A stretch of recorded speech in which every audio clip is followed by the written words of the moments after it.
Cuando acepté el trabajo en Tokio, mi entusiasmo era inmenso. Era mi primera vez en Japón, un país que había admirado toda mi vida. Tras semanas buscando un lugar donde vivir, finalmente encontré un anuncio que parecía perfecto. Un apartamento céntrico, en un edificio llamado Tsubaki Tower, cerca del distrito de Minato. No solo estaba amueblado, sino que el precio era considerablemente bajo en comparación con otras opciones en la zona. Demasiado bueno para ser verdad, pensé en un principio. Pero el tiempo apremiaba, y no podía ser quisquilloso.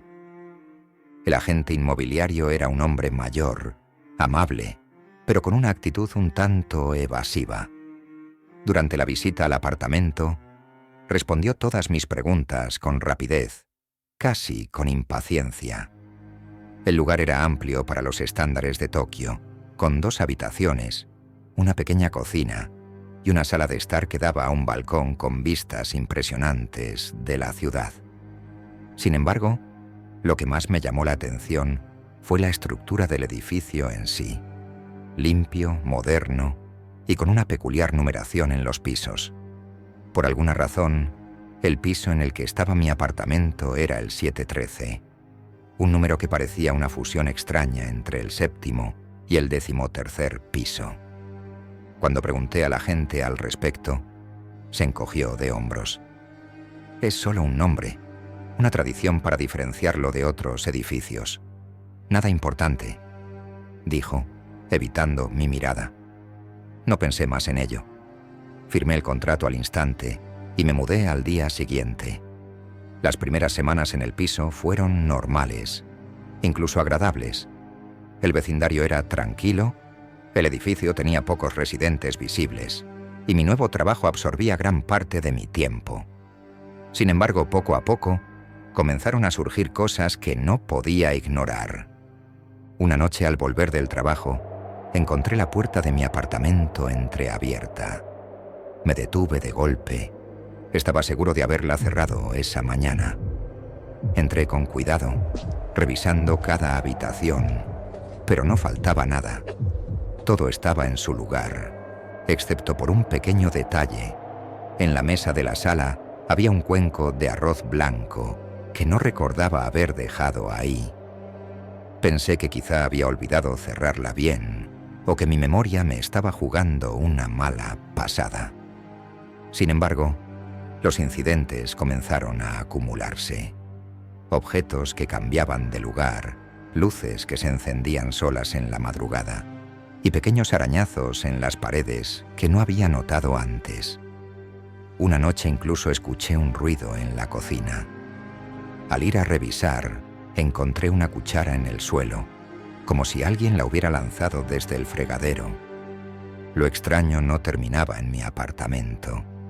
El resto del edificio tenía una atmósfera inquietante. Rara vez veía a otros inquilinos, y cuando lo hacía, parecían evitar el contacto. Una vecina que vivía en el piso superior bajó un día al vestíbulo con 2 enormes bolsas de basura, y al cruzarse conmigo, simplemente murmuró: «No se quede mucho tiempo». Intenté ignorar esos comentarios, atribuyéndolos a supersticiones locales o a mi falta de costumbre con la cultura. Pero mi curiosidad era más fuerte. Una noche decidí explorar el edificio. El ascensor tenía un botón extraño. 713 estaba separado de los demás pisos, con un diseño diferente. Me aventuré por las escaleras en busca de más respuestas. Noté que los pasillos del edificio, aunque bien iluminados, tenían pequeños detalles que me inquietaban. Marcas en el suelo que parecían haber sido cubiertas. Puertas de apartamentos con marcas de taladro en las cerraduras, como si hubieran sido reemplazadas varias veces. Al llegar al 6º piso, me di cuenta de algo. No había ningún 7º piso antes del 713. Era como si el edificio hubiera sido diseñado para saltar de un piso al otro, sin una transición clara. Regresé a mi apartamento esa noche, sintiéndome más desconcertado que nunca. Decidí investigar más a fondo. Al día siguiente, pregunté en la tienda de conveniencia de la esquina si alguien conocía la historia del edificio. El dependiente, un hombre joven con cara de sueño, me miró fijamente antes de responder. Tsubaki Tower. No siempre fue un edificio de apartamentos. Solía ser un hospital psiquiátrico hace muchos años. Lo cerraron tras un incidente, pero nadie sabe exactamente qué pasó. Intenté buscar información en línea, pero lo único que encontré fue una breve mención en un artículo antiguo, donde hablaban de un incendio en un hospital abandonado en esa zona hace más de 30 años. No había nombres, ni fechas, ni más detalles. Mi incomodidad creció al encontrar un pequeño armario empotrado en una de las habitaciones del apartamento. Había pasado semanas sin notarlo porque estaba cubierto con una cortina gruesa que parecía formar parte de la pared. Dentro encontré una pila de papeles viejos, la mayoría escritos a mano y en japonés. Eran difíciles de entender, pero algunos tenían dibujos y símbolos que no parecían tener sentido. Lo que sí pude descifrar fue una lista de nombres. Reconocí algunos. Eran los nombres de los buzones en el vestíbulo del edificio. Esa noche me acosté temprano, tratando de olvidar todo. Sin embargo, justo antes de dormir, me despertó un sonido proveniente del balcón. Al asomarme, no vi a nadie, pero había algo nuevo ahí. Una cuerda colgaba desde la barandilla, oscilando ligeramente con el viento. Había llegado el momento de admitirlo. Algo no estaba bien con este lugar. El descubrimiento de la cuerda en el balcón fue el punto de inflexión. Era imposible ignorar lo que estaba sucediendo en el apartamento y en el edificio. No era solo una sucesión de eventos extraños. Algo o alguien estaba tratando de hacerse notar. En lugar de llamar a la policía o mudarme de inmediato, cometí el error de racionalizarlo. Tal vez algún vecino está jugando una broma, pensé. Pero esa misma noche, algo mucho más perturbador sucedió. Mientras trataba de dormir, escuché un sonido apagado, como un goteo constante. Me levanté para revisar la cocina, pero no había agua corriendo. Entonces lo escuché otra vez, más fuerte, como si estuviera viniendo de las paredes. Caminé lentamente por el apartamento, siguiendo el ruido, hasta que llegué al armario empotrado que había descubierto. Al abrirlo, el sonido se detuvo de golpe. Miré hacia abajo y vi algo que no había notado antes. En la parte inferior del armario, la madera estaba húmeda, como si algo estuviera filtrándose desde el piso. Intenté mover la pila de papeles y al hacerlo, un sobre cayó al suelo. Dentro había una foto vieja y descolorida de un grupo de personas, posiblemente médicos y enfermeras, posando frente a un edificio que reconocí al instante. Tsubaki Tower. Pero el detalle que me dejó helado fue que, al fondo de la foto, se podía distinguir a una figura de pie en una de las ventanas del edificio. No llevaba uniforme médico, sino un kimono oscuro, y su rostro era casi indistinguible por la calidad de la imagen, excepto por unos ojos que parecían estar mirando directamente al fotógrafo. Decidí que era hora de buscar respuestas más claras. Tomé la foto y me dirigí al dependiente de la tienda de conveniencia. Cuando se la mostré, su rostro cambió por completo. ¿Dónde encontró esto?, preguntó con un tono de voz que parecía más un susurro de pánico. Cuando le expliqué que vivía en el edificio, su reacción fue inmediata. Debe salir de ahí. Ahora, ese lugar no es seguro. Al insistir me contó una historia que me dejó paralizado. Hace décadas, cuando el edificio era un hospital psiquiátrico, corrían rumores de experimentos inhumanos llevados a cabo en los pacientes. No solo les sometían a tratamientos extremos, sino que algunos desaparecían sin dejar rastro. Una enfermera, según la leyenda, había intentado exponer lo que sucedía, pero fue silenciada de manera brutal. Algunos decían que se había quitado la vida saltando desde la ventana del 7º piso. Otros aseguraban que había sido asesinada y su cuerpo escondido en los cimientos del edificio. Regresé al apartamento, decidido a buscar más pistas. Revisé nuevamente el armario empotrado y la lista de nombres. Esta vez presté atención a los detalles.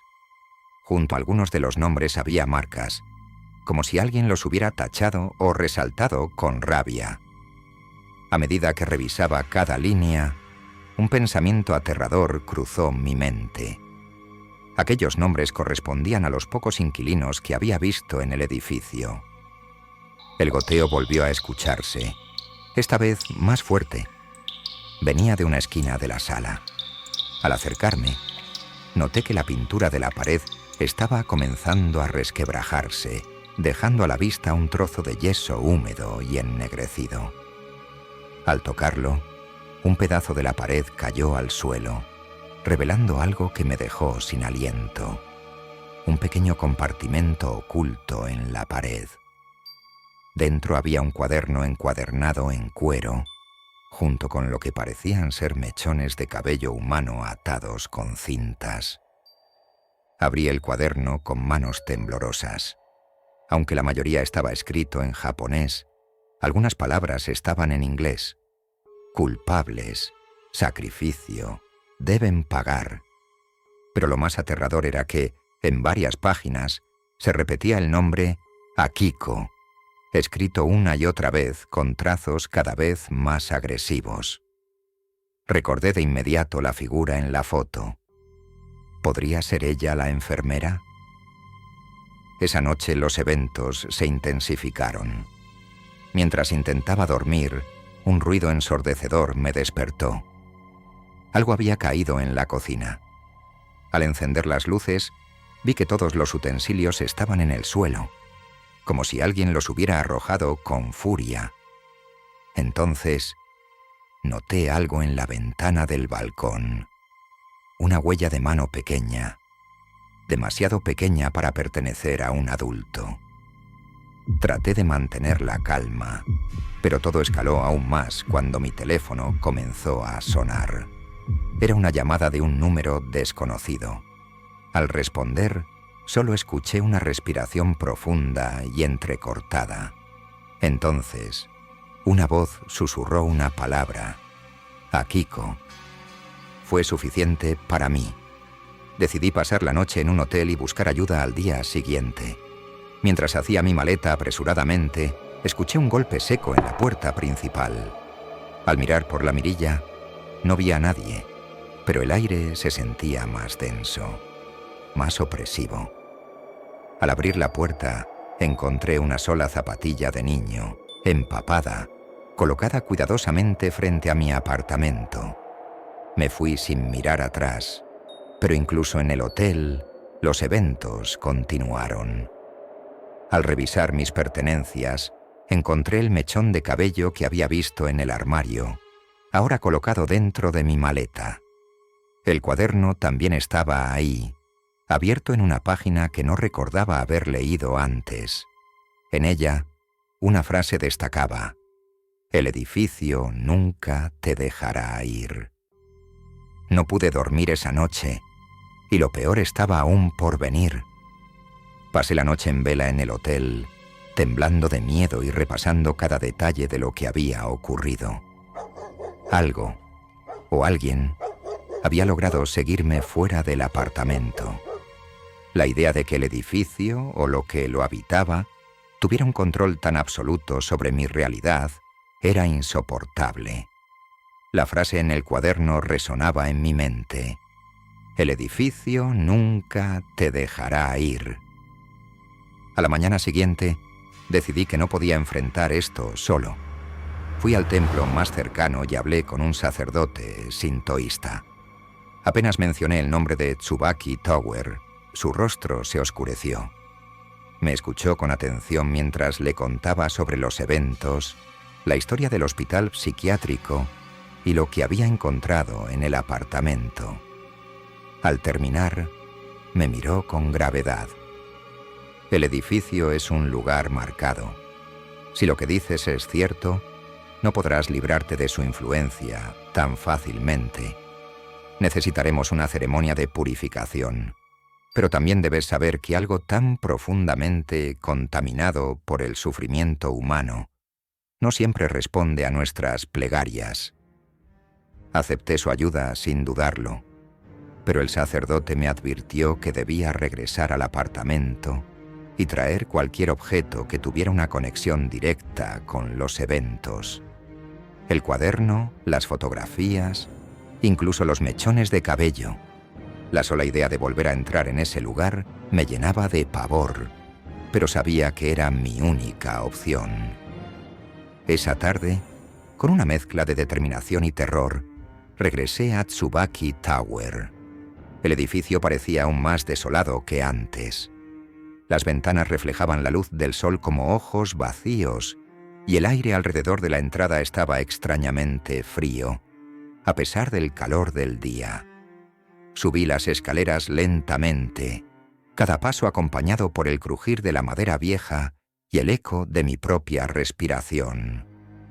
Cuando llegué a mi piso, la puerta estaba entreabierta, aunque estaba seguro de haberla cerrado con llave. Entré con cautela, esperando lo peor. El interior del apartamento estaba destrozado. Los muebles estaban volcados, las paredes cubiertas de extrañas marcas, y el armario empotrado había sido completamente arrancado de la pared. En medio del caos, encontré el cuaderno y los mechones de cabello, colocados cuidadosamente sobre la mesa del comedor, como si alguien los hubiera preparado para que los recogiera. Pero lo que me llamó la atención fue algo nuevo. Un pedazo de papel amarillento, arrugado, que no recordaba haber visto antes. Al abrirlo me encontré con un dibujo hecho a mano, aparentemente infantil, que mostraba a una mujer con un kimono oscuro de pie junto a una figura más pequeña, posiblemente un niño. Ambos estaban rodeados por líneas onduladas que parecían simbolizar llamas. Tomé los objetos con manos temblorosas y salí del apartamento tan rápido como pude. Mientras bajaba las escaleras, sentí una presencia detrás de mí. Podía escuchar pasos que no eran los míos, un eco que no se sincronizaba con mi propio ritmo. No me atreví a mirar atrás hasta que estuve fuera del edificio. Regresé al templo con los objetos y se los entregué al sacerdote. Inmediatamente comenzó la ceremonia de purificación, invocando a los kami para limpiar la energía negativa. Mientras el humo del incienso llenaba la habitación, el sacerdote recitó cánticos y agitó una rama de sakaki sobre los objetos. Al principio todo parecía tranquilo, pero entonces el cuaderno comenzó a temblar sobre el altar. Las páginas se abrieron de golpe y una ráfaga de viento helado atravesó la habitación. El sacerdote se detuvo, su rostro lleno de preocupación. Esta presencia no desea ser expulsada. Es fuerte y está aferrada a ti. Le pidió a uno de sus asistentes que trajera una pequeña campana y un espejo, ambos símbolos de protección en la tradición sintoísta.